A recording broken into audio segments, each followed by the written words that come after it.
Assalamualaikum warahmatullahi wabarakatuh. Halo teman-teman semuanya, gimana kabarnya? Semoga sehat-sehat ya. Di sini kami dari kelompok 2 yang beranggotakan Ayu Annisa, Nur Safitri, Nisaul Mukaromah, dan Rendra Rahayu. Pada kesempatan kali ini kita akan memaparkan materi tentang tafsir pada masa pertengahan. Langsung saja. Yang pertama ada sejarah tafsir pada era pertengahan.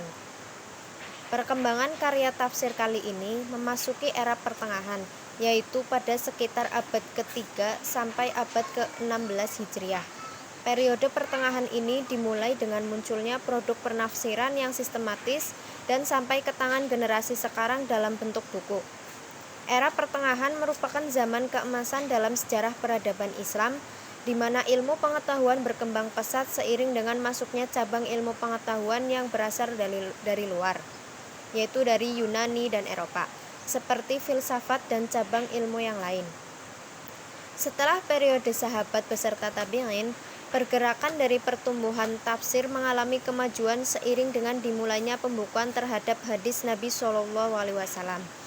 Gerakan pembukaan ini merupakan kebijakan dan jasa dari penguasa atau khalifah yang berkuasa pada saat itu, yaitu masa akhir dari dinasti Umayyah dan awal dinasti Abbasiyah. Pada akhir abad ke-3 Hijriah dan permulaan abad ke-4 Hijriah, geliat tafsir mengalami perubahan genre dari pembukuan yang masih menjadi satu dengan hadis-hadis selain tafsir, menuju pembukuan tersendiri yang hanya memuat riwayat-riwayat tafsir dan sesuai dengan urutan ayat-ayat Al-Quran. Ibnu Jarir At-Tabrani, wafat 310 Hijriah, diakui sebagai orang pertama yang melakukan terobosan besar ini melalui karyanya Jami' al-Bayan fi Ta'wil Al-Quran. Selanjutnya, karakteristik tafsir era pertengahan. Pada abad pertengahan sendiri, salah satu hal yang mendominasi penafsiran adalah berdasarkan kepentingan. Implikasinya, Al-Quran ditafsirkan untuk melegitimasi pendapat-pendapat individu atau kelompok yang berkepentingan. Adapun karakteristik pada periode pertengahan adalah sebagai berikut. 1. Pemaksaan gagasan eksternal Al-Quran. Maksud dari gagasan eksternal Al-Quran adalah bahwa pada zaman ini, kebanyakan kitab tafsir yang dihasilkan didasarkan pada kepentingan. Oleh sebab itu, hasil penafsirannya sesuai dengan kepentingan subjektif sang mufasir. Dia mengembangkan diskusi fikih mengenai perbedaan pendapat harta temuan dalam Quran Surat Yusuf ayat 26 yang berbunyi, A'udzubillahi minasyaitonirrajim.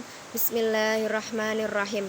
Qala hiya rawadatini an nafsi wa syahida syahida min ahliha in kana famizuhu qaddi min qabli fasadaqas wa huwa minal kadhibin. Yang artinya, Yusuf berkata, dia menggodaku untuk menundukkan diriku kepadanya, dan seorang saksi dari keluarga wanita itu memberikan kesaksiannya. Jika baju gamisnya koyak di muka, maka wanita itu benar dan Yusuf termasuk orang-orang yang dusta. Quran Surat Yusuf ayat 26.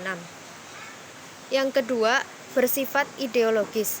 Karakteristik bersifat ideologis ini maksudnya adalah kecenderungan cara berpikir yang berbasis pada ideologi mazhab atau sekte keagamaan ataupun keilmuan tertentu ketika menafsirkan ayat Al-Quran. Salah satu contohnya adalah tafsir Mafatih Al-Ghaib, karya Fakhruddin Al-Razi, tentang hak kepemimpinan umat Islam pasca Nabi Muhammad atau Imamah Abu Bakar. Justru dalam surat Al-Fatihah ayat 6-7, Bismillahirrahmanirrahim. Ihdinas siratal mustaqim, siratal ladzina an'amta 'alaihim, ghairil maghdubi 'alaihim waladdallin. Yang artinya, tunjukkanlah kami jalan yang lurus, yaitu jalan orang-orang yang telah Engkau beri nikmat kepada mereka, bukan jalan mereka yang dimurkai dan bukan pula jalan mereka yang sesat. Quran Surat Al-Fatihah ayat 6-7. Yang ketiga, bersifat repetitif. Umumnya, tafsir periode ini menganut sistem mushafi, artinya penafsiran mengikuti tata urutan ayat dan surat dalam mushaf resmi Al-Quran. Ini merupakan konsekuensi dari penggunaan metode tahlili yang memang populer pada saat itu. Contohnya dapat dilihat dalam tafsir Mafatih Al-Ghaib. Ketika diskusi tentang paham Jabariyah dan Qadariyah, di sana terdapat beberapa pengulangan kata. Bahkan juga terdapat ulasan yang sangat panjang sehingga terkesan berlebihan. Yang keempat, bersifat parsial. Maksudnya adalah uraian tafsirnya cenderung sepotong-sepotong, tidak komplit sehingga kurang mendapatkan informasi yang utuh dan komprehensif ketika hendak mengkaji suatu tema tertentu. Contohnya adalah tafsir kayak At-Tabarsi yang berasal dari teologi Syiah abad ke-6 Hijriah, mencabut satu kata dalam ayat ke-28 dari surat Al-Imran, yakni kata tuqah. Bismillahirrahmanirrahim. La yattahidil mu'minunal kafirina awliya'a min dunil mu'minina wa ma yaf'al dzalika falaysa minallahi fi syai'in illa an tattaqu minhum tuqatan wa yuhaddzirukumullahu nafsahu wa ilallahil masyir. Yang artinya, janganlah orang-orang mukmin mengambil orang-orang kafir menjadi wali, teman dekat, pemimpin ataupun pelindung dengan meninggalkan orang-orang mukmin.